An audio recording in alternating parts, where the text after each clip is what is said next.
Welcome to Saints Volume 4, the podcast. I'm Lisa Christensen, and I'll be your host today. Normally, I share the job with James Perry, but today we're doing something a little different. This is our last episode of the last season of Saints Volume 4, the podcast. So we've gathered up our general editors to give you a little behind-the-scenes look at how the 4 volumes of Saints have been made and some of the considerations and challenges present throughout the 10-year process. First off, let's all have you introduce yourselves, starting with you, Scott. I'm Scott Hales. I am a historian and writer for the Church History Department. I've been a general editor on the Saints series since Volume 1. I began on the project in 2015. And my job on the project has been to monitor the literary style and voice to make sure that it remains uniform across the entire series.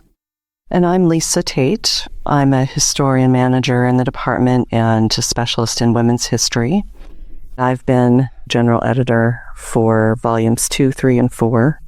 On volume 1, I was a historical advisor. I've been involved in this series from the beginning and have particularly worked to advise and counsel in areas of my expertise with women's history and early 20th century history. I'm Jed Woodworth. I'm a historian in the Church History Department. I started out on Saints in 2014 as the lead historian on Volume 2, and then the lead historian on Volume 3. In 2018, I became the managing historian of the project.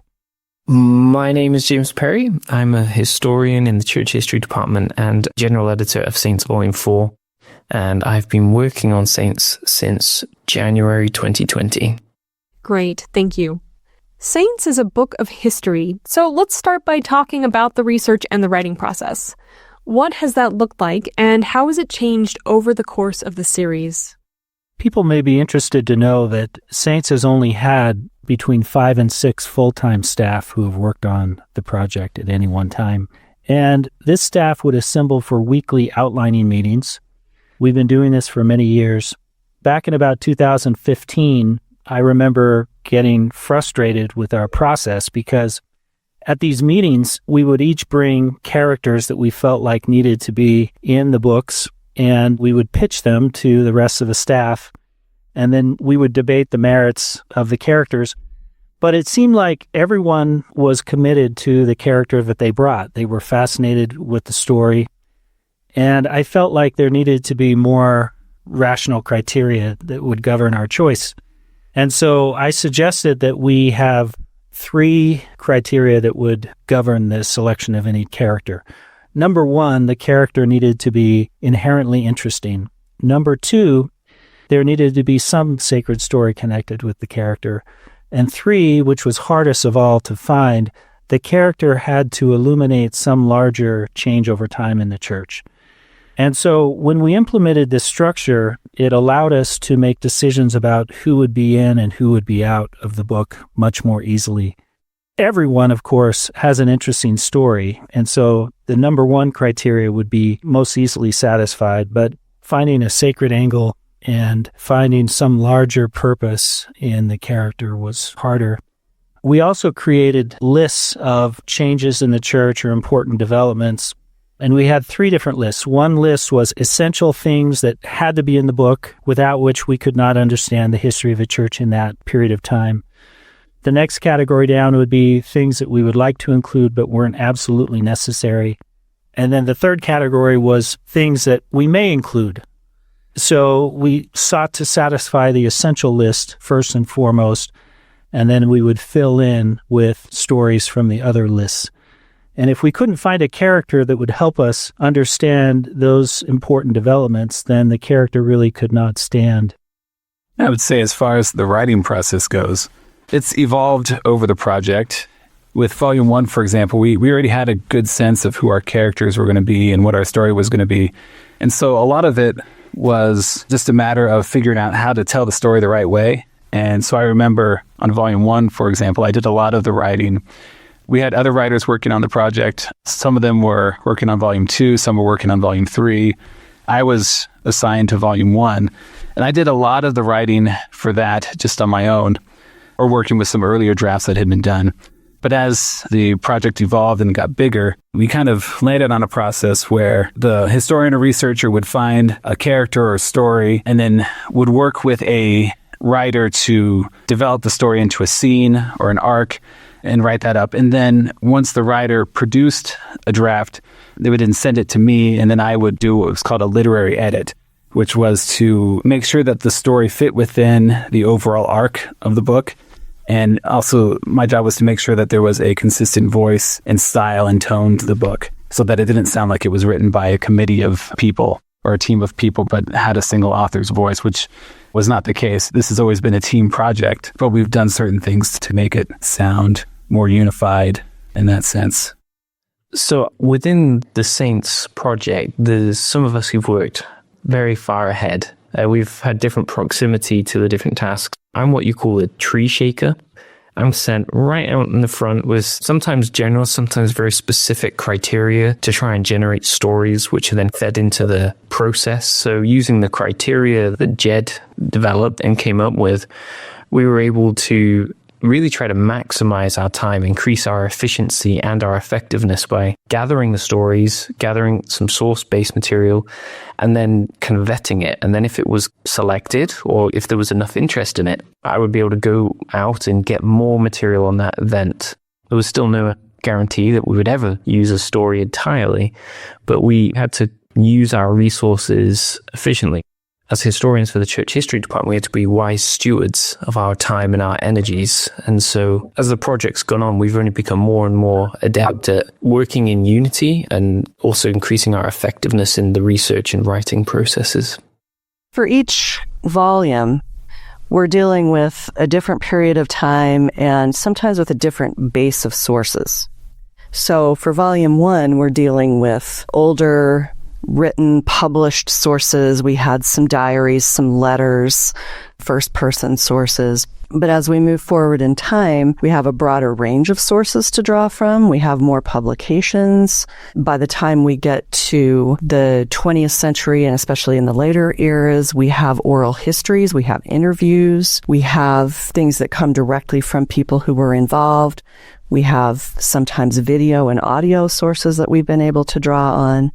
And so all along in the process of writing the books, we've cast a wide net in terms of the source base that we've looked at, but we've also had to adapt to what kind of sources were available for each period of time. And I would say that's something that's really set this particular volume apart, because I remember we would make jokes in the earlier volumes about, that we had the power to just like call up Joseph Smith and ask him why he did this or that, or ask Brigham Young why he said this or that. We didn't have that option. But with this volume, what's been great is that if we get stuck in the story, if we need some sort of detail or some sort of clarification about what happened, we could just get the person on the phone or send them an email or a text message for that matter. And within a day or so, we get our answer that we're able then to use in the text. And so we've really, in some ways, we've been able to collaborate with our subjects in a way that has just been impossible with earlier volumes. To Lisa's point, the composition of the team has changed over time. In Volume 4, we knew that we needed facility in Portuguese and Spanish in particular. So we have a team member who knows Portuguese and could read Portuguese, and so therefore our Portuguese characters were filled out. And then we hired a team member who had facility in Spanish, and he was charged with helping us locate Spanish language characters. He would conduct interviews in Spanish and then translate them. And then we drew on senior missionaries who had language ability in German and in French. And they either conducted interviews for us or translated for us. And so, as Scott says, it has been a team effort, and we've drawn on many resources to bring the characters to life. I would like to add one more thing. James mentioned vetting characters. I think it's important to point out the presiding authorities who have read all of the manuscripts, they've read all of our scenes and chapters, never once have they directed us to include a particular character. So they've given us freedom to follow the impressions that come to us, use our rational faculties, and craft a book that will work but they've allowed us to find those characters who would be featured. And so I very much appreciated that. We benefited from the counsel and the suggestions and recommendations of our presiding leaders, but we haven't been compelled to include particular people in the books. The Saints series is intensely researched, and a lot of those are expected sources. Some of them you've mentioned, publications, journals. But what are some of the more unusual primary sources and documents that have been used in this series, and especially Volume 4? I think one of the things I've liked most about Volume 4 is that now we've reached an age where we can access audiovisual sources that weren't available to us in previous volumes. And so if we want to see how Gordon B. Hinckley or Spencer W. Kimball or Ardith Kepp looked while giving a speech, we now have access to videos of them giving speeches, even the speeches that we're featuring in the book. So we're able to describe a little bit more about what they look like and how their voice sounded when they gave their speech. And we have that because we have this new technology that we're able to draw from, which we had no access to in earlier volumes. And so it's kind of changed the dynamic of how we write and think about characters and portray them in the book. In Volume 4, one of our characters is Darius Gray, who is an African-American saint who converted quite early, 1964. And he handed us a cassette tape that was tremendously important in the history of the Church of African Americans. It was a recording of the very first meeting of the Genesis Group, which was a group of African American saints who were organized under priesthood leadership in October of 1971. And at this meeting, 3 apostles spoke: President Gordon B. Hinckley, later President Gordon B. Hinckley, Thomas S. Monson, and Boyd K. Packer. And no one had a transcript of that meeting until we found the cassette tape. Darius had made many copies. It had faded over the years.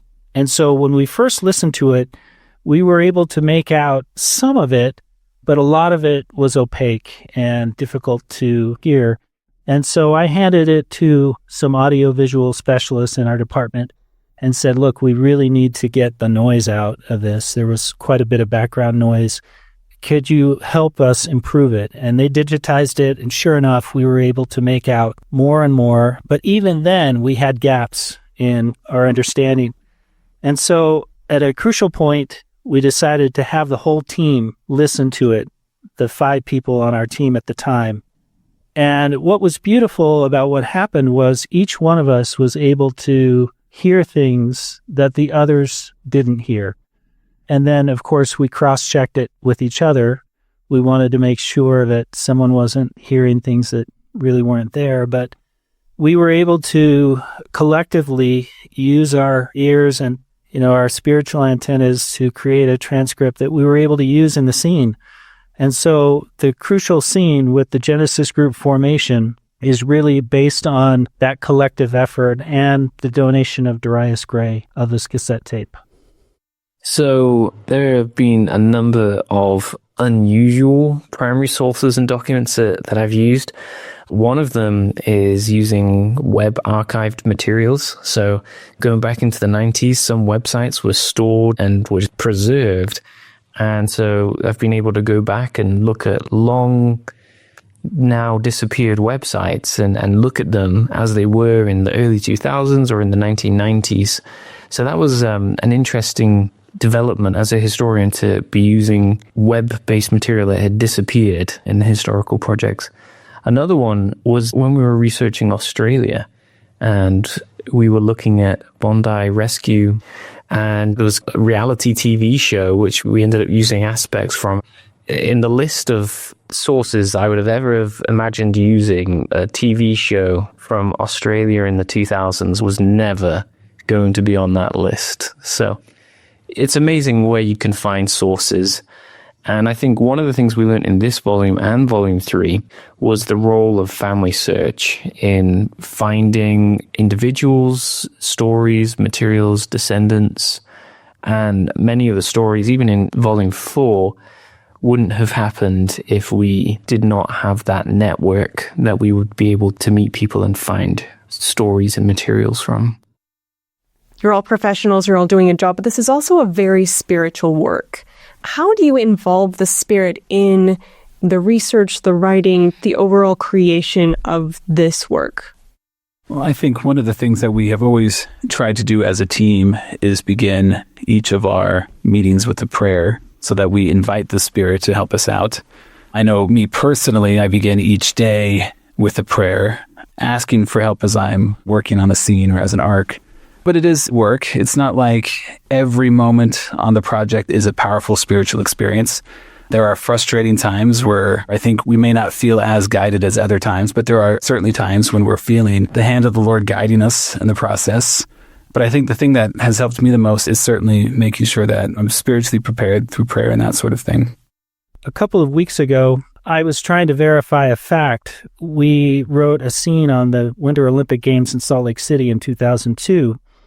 And we had a sentence that said that the church donated various things, including parking garages, for the use of visitors who came.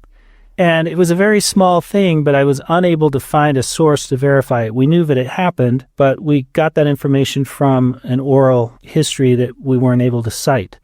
And in the very moment when I was perplexed how to account for this, I ordered a book on the Olympic Games. And in our department, the items that we order are brought by senior missionaries. And so the senior missionary who knocked on my door with this book, where I was hoping to verify the fact, she was curious why I had ordered that book.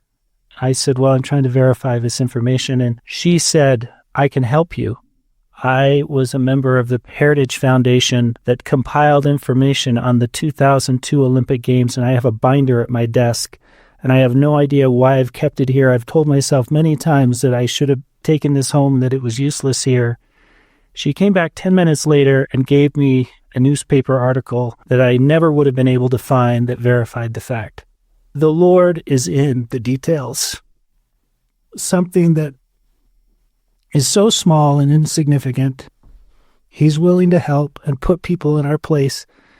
To this day, when I see the senior missionary, we smile at each other.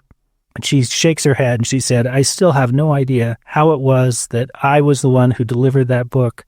She only delivers books once an hour every week. And she delivered the book that then sparked the conversation that helped us gather the information we needed. And what I think is great about that story is that the detail that newspaper sourced for us was not a major detail by any means. The book could have gone forward without that detail. But you can see that it mattered. I mean, this is a story that obviously matters a lot to Jed. It matters to the sister missionary, and it enriches our story even more.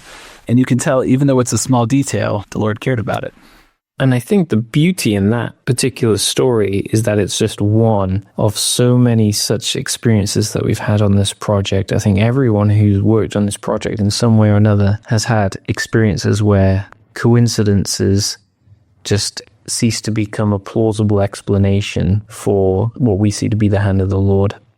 One of the things that is really important to remember is that we work on this project because we have testimonies of the restoration of the gospel. We have a testimony of Jesus Christ. We have a desire to be involved in this work, and not just to put together a book, but to put together the best possible thing we can to bless the lives of the saints and all those who would read it. And so I know one of the things that really helps me is that I'm still very much involved in my congregation and doing the basics, doing the things that we're supposed to do to maintain that spiritual light, because there have been so many times when I've felt literally guided by the Lord to a particular source, a particular character, a particular research strain which yields wonderful results. And so I think as we've lived the gospel ourselves, as we believe the gospel, we have been instruments in the hands of the Lord to bring forth a history that will do more good than we will ever individually know. I think in some cases we're guided to include certain characters or stories, and we don't maybe even fully realize it until we hear later from a reader about how powerful or important that particular story or character was to them, how it filled a need for them, how it blessed their life in a certain way, affirmed their faith, or gave them some strength and insight that they needed. And so we recognize that there are many ways that the Lord's hand can be involved in this, and we only probably are cognizant of a few of them. The Saints books seem long, but you all know from working on it that it takes a lot of work to get them to be that short. That said, with the story selection, how do Saints address previously underrepresented or lesser-known aspects of Latter-day Saint history? The last time the church published a multi-volume history was 1930. B.H. Roberts wrote The Comprehensive History of the Church in 6 volumes.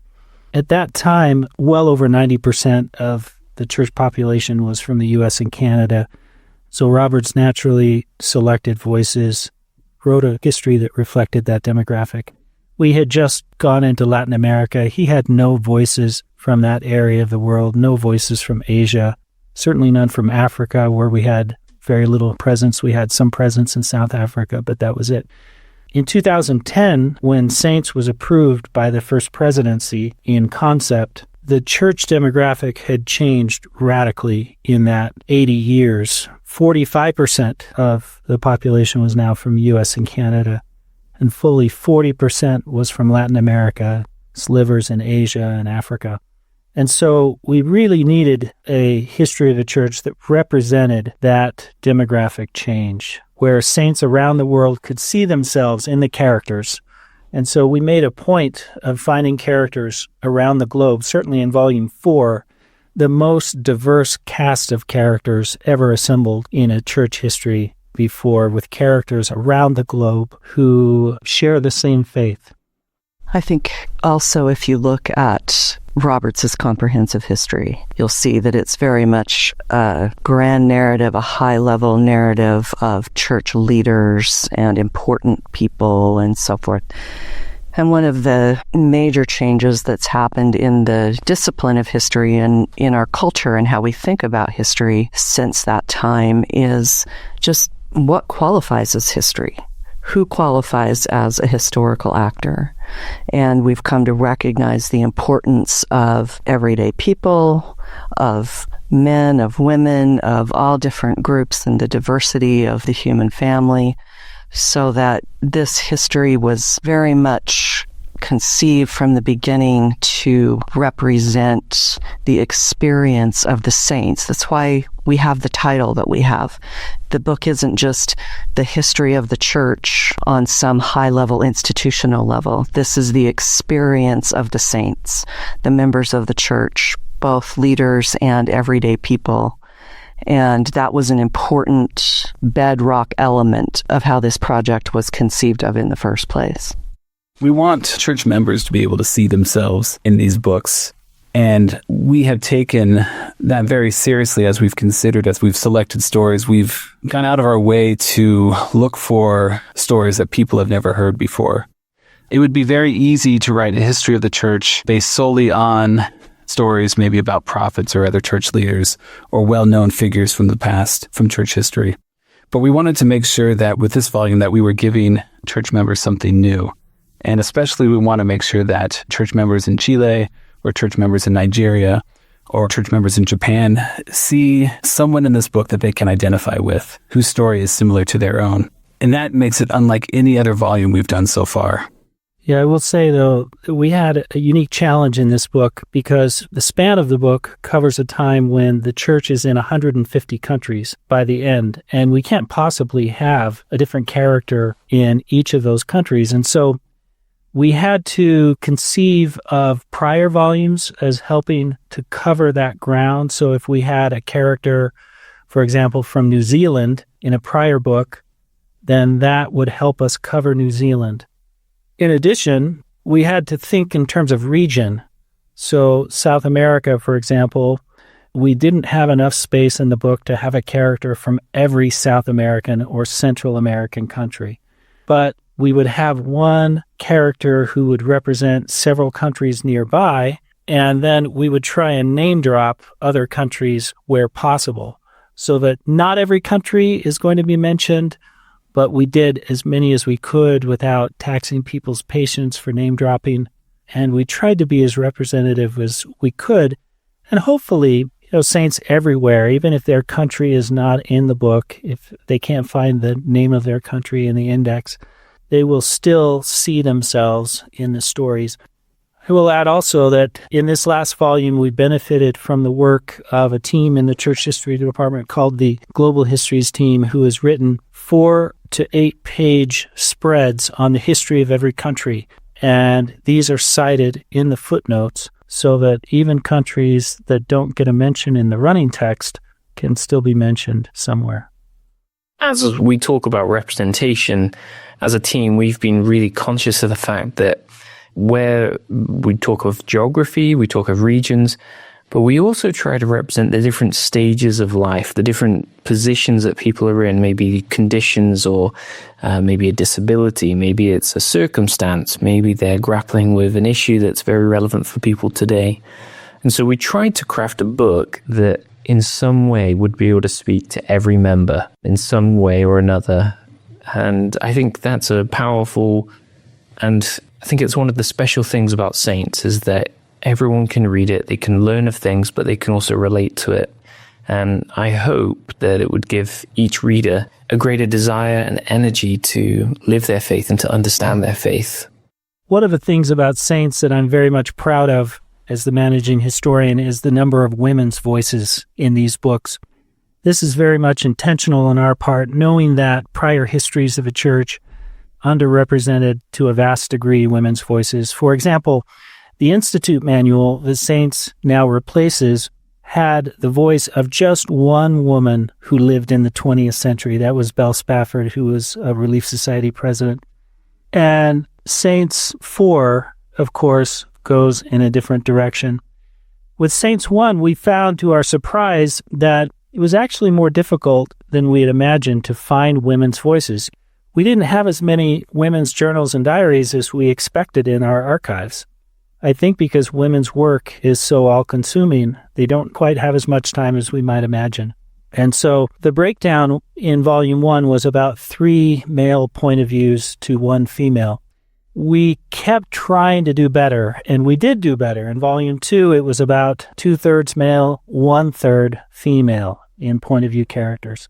In Volume 3, we did even better still. It was 60% male, 40% female. And I believe we've hit about that in Volume 4. And part of the challenge of trying to have equity in this regard is that we do want to feature the voices of the prophets, as well as general female leaders. But the voices of the prophets, they are ordained and called and set apart, and so we feel duty-bound to feature their prophetic utterances. And so many of the scenes that are male-centered involve the prophets. Obviously, one of the important aspects of diversity and representation was to try to have a more balanced gender representation in the stories that we told and the characters that we told.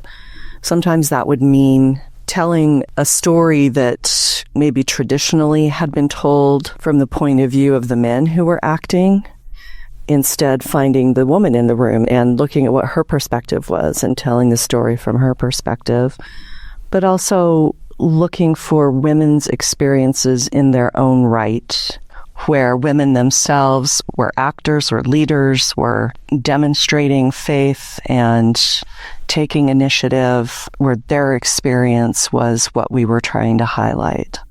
Generally speaking, the church has made a lot of efforts recently to address some of the more challenging historical topics. How has Saints approached this challenge and this opportunity, and what does it take to present these difficult subjects in a way that is truthful and fair?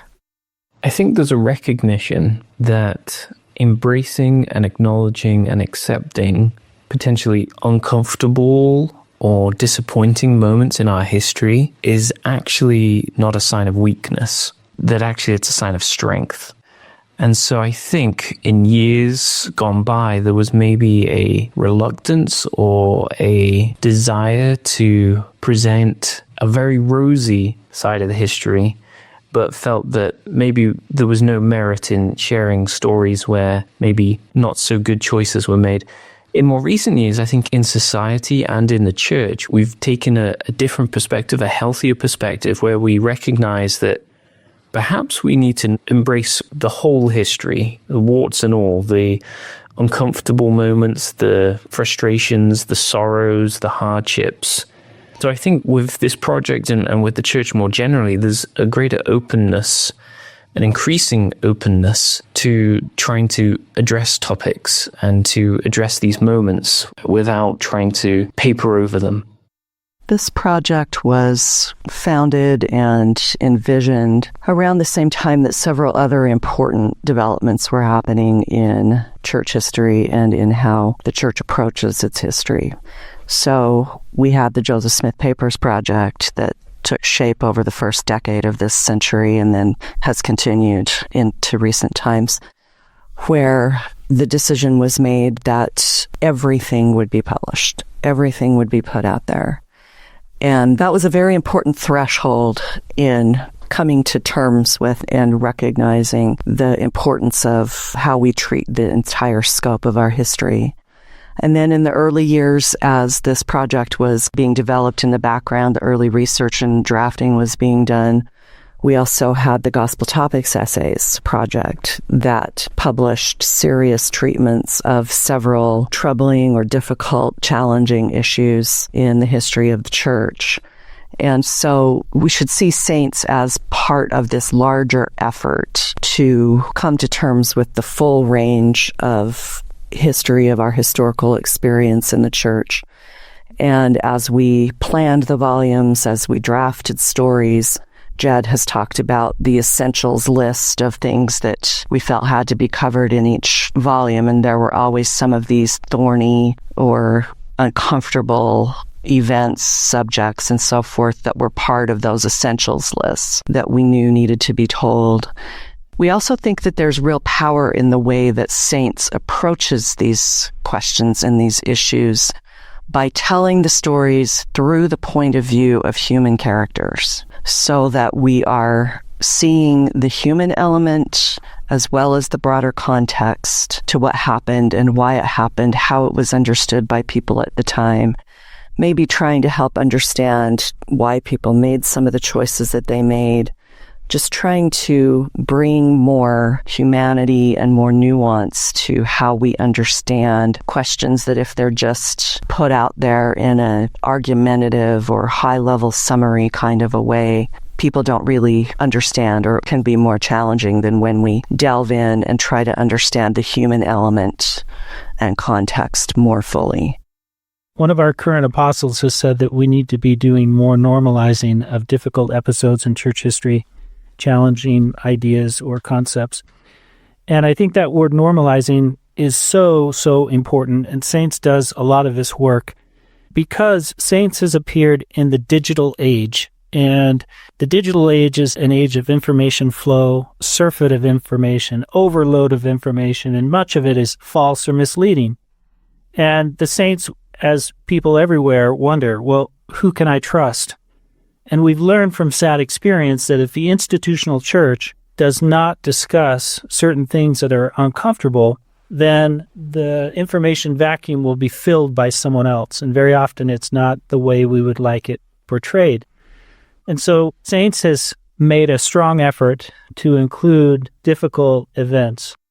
You know, every person, every family has a story. The church has a story. Every story, there are things in a story that are great. There are parts of the story, parts of our lives that we wish maybe never happened, things that we did that we wish we had never done. Same is true for the church. There are episodes in church history that are difficult for us to understand.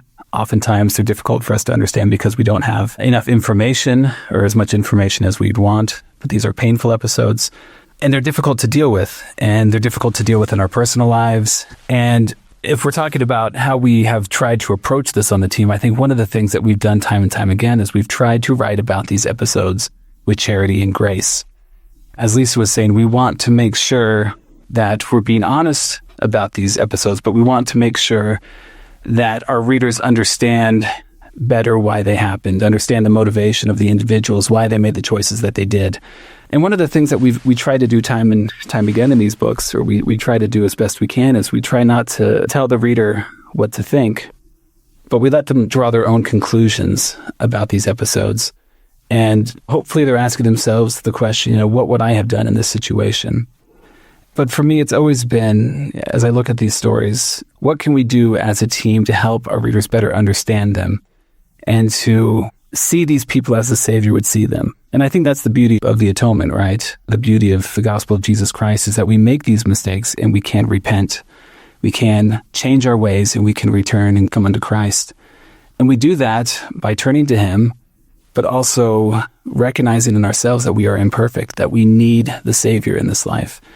And we personally need the Savior, our families need the Savior, the church needs the Savior. In what ways has working on this series deepened your own understanding of church history and your testimony? One of the things that I learned from reading the journals of prophets and apostles is how spiritual they are and how sincere they are. Their sincerity came out on virtually every page, and anyone who argues the contrary, that our leaders somehow do not believe what they are preaching, have no ground to stand on. And I can testify to that. These are good men. They're inspired of God. They're led by God. Yes, they have their frailties. They have their weaknesses as human beings. We know that there's only one perfect person who walked the earth, and that's the Lord. But I believe from having read these documents that our leaders are inspired, and it's greatly increased my faith to read their words, their private dictations and writings. Along those same lines, and just at a very high level, as I have been in the sources over the years in the history of the church, the thing that stands out to me is just how much the gospel of Jesus Christ has been taught in this church over time, consistently.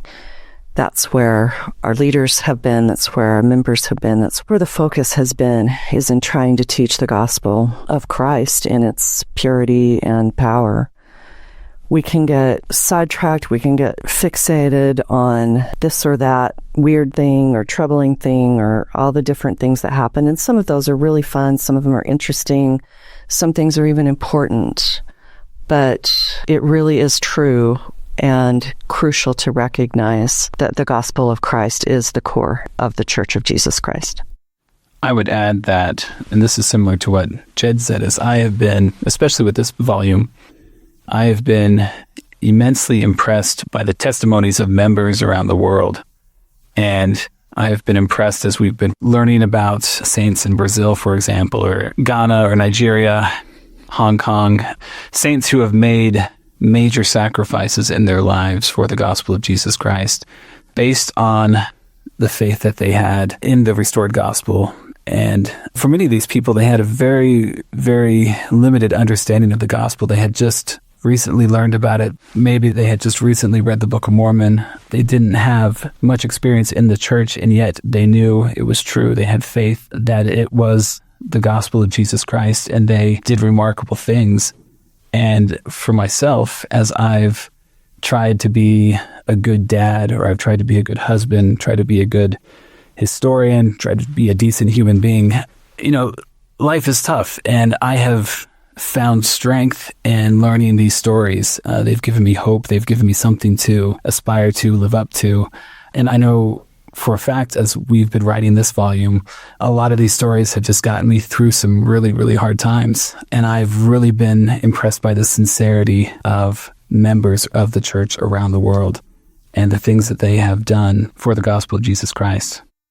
I think one of the things I've really taken from this project is that the leaders who we hear at General Conference, visitors who come and speak in state conferences or different events, different leaders of the church, there's no duplicity. They are genuinely living the lives, or trying to live the lives, in accordance with what they're teaching. And reading through journals and letters and the private writings of these people, you just are blown away by the degree in which they are trying to follow Jesus Christ. And there's no gold-plated limousines, there's no Machiavellian lifestyle where they're just trying to deceive and trick people into build up their own little empires. These are genuinely good people who could be living their lives in such different ways and such selfish ways, and yet they are so selfless. And it's really inspiring. My testimony and faith in the institution of the church has been strengthened countless times over I'm actually incredibly grateful to have joined the church and to be part of this church. It's an organization that I've come to only love deeper and in more meaningful ways through this project. Can you share any personal experiences or anecdotes from your work on saints that have left a lasting impact on you? Well, I have a story to tell that I've not told yet, that I've been eager to tell. A couple of years ago, my wife came to me and she said, "At your stage of life, it is time that you have a new car." I had been driving a car, 2003 Camry, that had rust on the outside, and she said, "It's time for you to get a new car." And I would not have forced myself to do this, but she did. She went ahead and looked online and found a used car that was a more recent vintage and arranged an appointment for me to go and see the car in Salt Lake City. At the appointed hour, I met the man at a grocery store parking lot, and we promptly took the car for a test drive. I asked him what his name was. He said Steve Williams. Steve Williams said, "What do you do?" And I said, "I'm a historian for the church, and I'm currently writing the Saints books." He lit up and said, "My dad is Lamar Williams." Now, it just so happened at the very time that we were having this interview, we were working on scenes for Saints 4 involving Lamar Williams, Steve Williams' father. And I got very excited and thought, the Lord has clearly placed Steve Williams in my path to help elucidate this character, Lamar Williams. And I told him what we were doing. And he offered some anecdote about his father, but then it so happened that our conversation on this test drive veered to Joseph Fielding Smith, because I said, well, one of the problems that we're working on right now is trying to figure out what to say about Joseph Fielding Smith, an apostle for many decades, longest-standing apostle, and had a great influence on the church, but we were flummoxed at that point as to what to say. He proceeded to tell me that his family and Joseph Fielding Smith were in the same ward when he was a boy. He told me a story about Joseph Fielding Smith in the Sabbath day that involved Walt Macy, who is the founder of the Macy's grocery chain, where Walt Macy was grappling with whether to keep his store open on the Sabbath. Joseph Fielding Smith, who patronized the store, came in and said, "Brother Macy, I can see that your store is open on Sunday. I do not patronize any grocery stores that stay open on the Sabbath. Good day." And then he walked out. And I was taken by this story.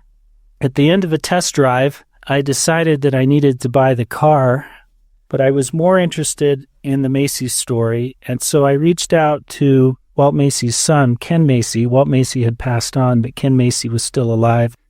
I told him what I was doing, and I said, "Did your father ever write this story down?" He said, "Indeed he did." And Ken Macy had an autobiography written by his father. And as a result of this seemingly chance encounter with Lamar Williams' son, we were able to write a scene on Walt Macy and Joseph Fielding Smith, which developed Joseph Fielding Smith as a character, but also got the idea of the Sabbath day and our commitment as a church to the Sabbath day in the mid-20th century into the book. It was a very important change that we made, where we essentially did not follow the liberal Protestant course of making the Sabbath a day of recreation and fun. And this was an inflection point that we were able to show with Walt Macy and Joseph Fielding Smith. That was just a gift to have my wife work with me on buying a car and then finding the story that would go in the book. I think for me, one of the more meaningful story arcs that we've worked on is the Cincinnati arc from Volume 3, which was always very personal to me because I am from Cincinnati, and it's a place that means a lot to me, as I've spoken about in other podcasts. But these volumes are not easy to write. We've wanted to get them out in a timely manner, and so the schedule has been pretty hard at times. And I remember after finishing Volume 2, I was not exactly thrilled to be jumping right into Volume 3, and I struggled really to get excited about that volume and enthusiastic about working on it. And that changed as I began to learn more and more about the Cincinnati branch and really begin to connect with my roots there in that city. And especially with a character like Paul Bang, who I remember as the stake patriarch from when I was a kid. You know, I had one conversation with him when I was about 11 years old that still is very vivid in my memory. That was an arc that meant a lot to me. And I recently had a chance to go to Cincinnati to visit family there. And one afternoon, I took a trip to the downtown area just to look at some of the sites that I've been writing about. So I went to the Orchard Street Chapel, which we feature in Volume 3, and took some pictures there. And I was very surprised at the condition of the chapel. It was in much better shape than I thought it was. It looked like it had been recently painted and looked like somebody was taking care of it. So I was happy about that. But then I went up the hill there to where Paul Bang and his father, where his father, Christian Bang Sr., ran a grocery store. And the store is no longer there. Right now it is just a grassy field. But I was able to go there, look at that field, and just imagine what it was like for the early saints to gather there. And, you know, in Paul Bang's memoir, he writes about a park that he used to play at as a kid. And the park is still there. And then he also talks about a concrete staircase, which he would take every week to go to church. Concrete steps are still there. And it was just a very powerful moment for me to be able to revisit this place and think about the things that happened there. You know, when you write these books, you become very connected to the people you write about and the places you write about. And you can begin to see how history sits on the land and makes an imprint there. And I could feel the imprint there in Cincinnati. And I just remember feeling immense gratitude for the Bangs, for the Hopes, for the other people that we wrote about in that arc, and all that they did that made such a difference for me, having grown up and really having been nurtured by the church in Cincinnati. It was just a very powerful experience for me that happened because of this project. I had spent years studying to become a historian. I had put in countless numbers of hours into my historical research and my writing and learning. And I was in a great job before coming to work for the Church History Department. I had a great job. I loved it. I was using the skills from my PhD, but it was almost like I was missing something. And I think it wasn't until I was working on the Saints Project that I was having these experiences where sources that few, if any, other people on this earth had ever used was suddenly coming out. I was able to do research on the Holocaust and find out what happened to certain people. I was given tasks which I thought, there's no way I can do this. But one of the things that really stood out to me was that the Lord, unknowingly to me, I felt prepared for this job in a way that I couldn't have foretold. I'd never had a wildest dream that I would have worked on the Saints Project, but in my own small ways, I know that I've been able to help this work move along, and I'm grateful that I've had that part.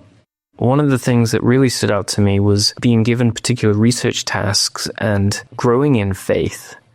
I remember several tasks where I thought there is just no way on this earth that that type of person or that story exists.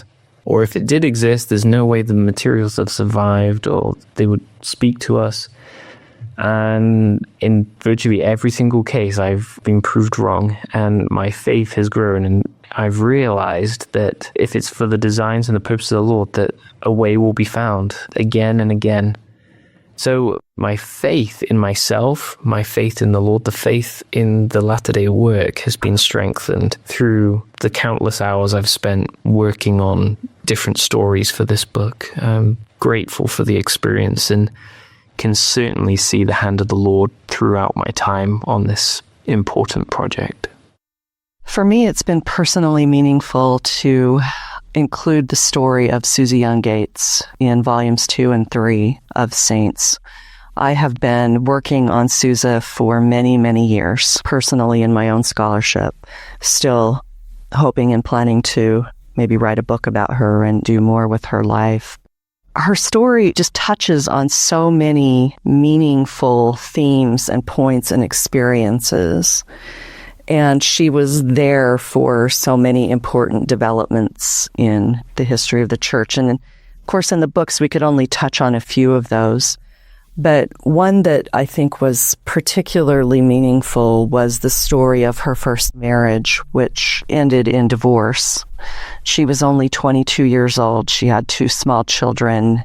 It was a devastating experience. It cost her almost everything, but it also needed to happen, and it enabled her to move on and become Susie Young Gates, the great figure that she was in the history of the church in the early 20th century.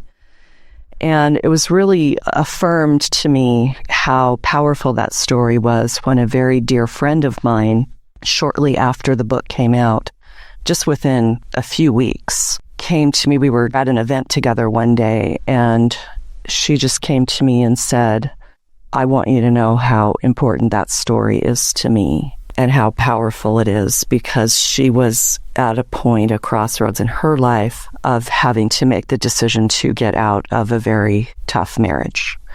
And it was a really hard situation for her, and she just wept as she told me how much Susan's story had given her courage and had helped her to feel at peace about this difficult decision that she had made.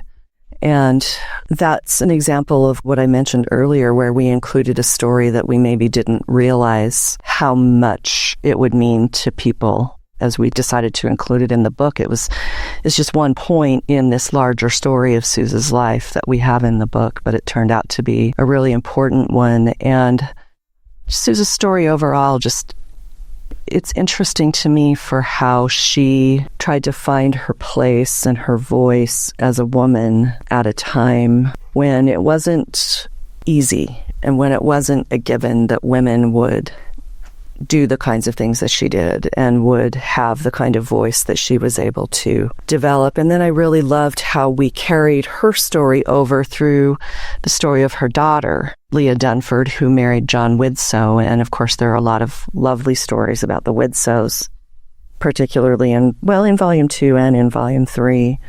And that's meaningful to me as well in terms of how the church, how the gospel acts generationally in the saints' lives, how each generation has to find its way and find its relationship to the gospel, to faith, to the church, amid changing circumstances, among different imperatives, different needs, different understandings of the world. And I think that that's one of the really lovely and powerful things that story, really from Brigham Young to Susa, his daughter, to Leah, Susa's daughter, and John, her husband, that story carries some of that weight and those insights. Well, now as Volume 4 is out and being enjoyed by readers all over the world, it represents kind of the end of an era for a lot of people, especially you all who've been working on it for so long. As people continue to discover and read and learn from saints, what do you think or hope the legacy of this history will be? One of the things that I hope is that people will be reading these books for a few more generations. I hope this becomes a story that each and every one of us as Latter-day Saints is familiar with, that it's a story that we own, a story that we're proud of, a story that we can learn from. I'm hoping that these are not books that just sit on the shelf, but they're books that people take down and read and reread. One of the things that I've loved to hear is that parents are reading these books with their children, and I hope that continues to be the case. I'm hoping that youth will learn these stories either on their own or in classes and then go on and use them when they serve missions or when they go on to teach their children. When they get married, have kids, that they share these stories with their children. I'm hoping that they become a springboard for future historians. I hope they inspire the next generation of Latter-day Saint historians, the next generation of the Church History Department, whoever they might be, to really dig into the sources and learn about this story, learn about this history. I hope it builds faith in Jesus Christ. I think there's nothing more we could ask for than that our readers see the love our Heavenly Father has for His children as manifested through our Savior, as manifested through His church, as manifested through leaders and through everyday saints. One of the things that I hope readers take from Saints is that for hundreds of years, there have been individuals, families, communities who have had testimonies of the restored gospel, who have lived their lives in accordance with that gospel. Some of them have had the darkest of hardships, others have faced great trials, but that in each case, their testimony of Jesus Christ has been what helps them to get through.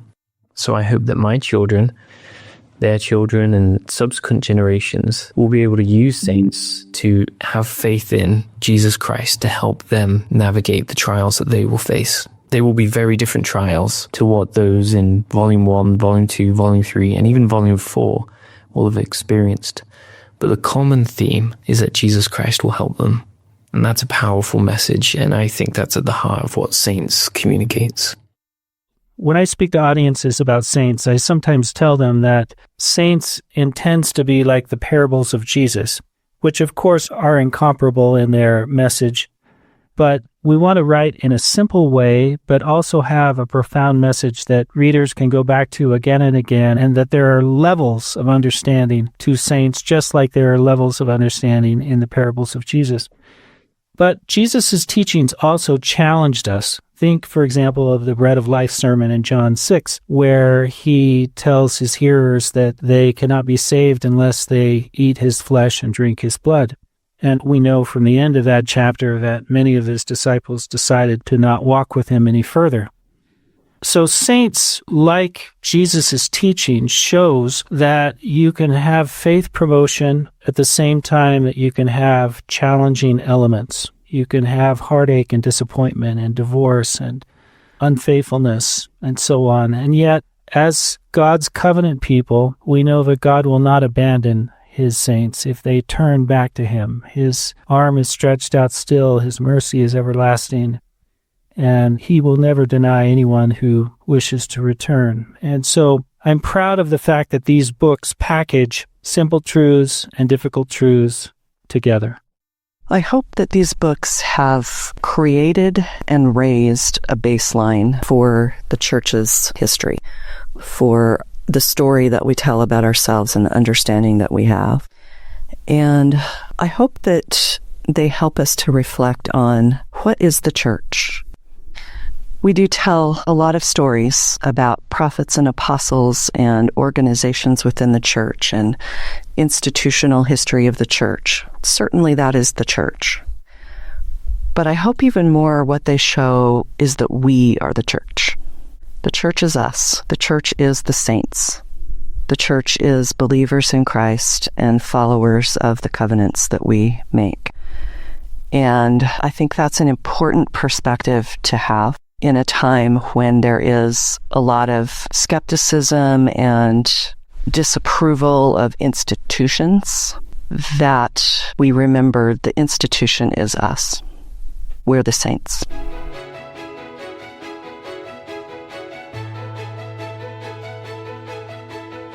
Thanks to Jed, Scott, Lisa, and James for being with us today, and thank you for listening to this special bonus episode of Saints Volume 4, the podcast.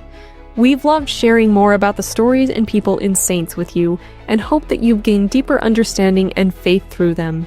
As always, if you'd like to let us know your thoughts, we'd love to hear them. Drop us a line at saintspodcast@churchofjesuschrist.org. Once again, from all of us, thanks for listening.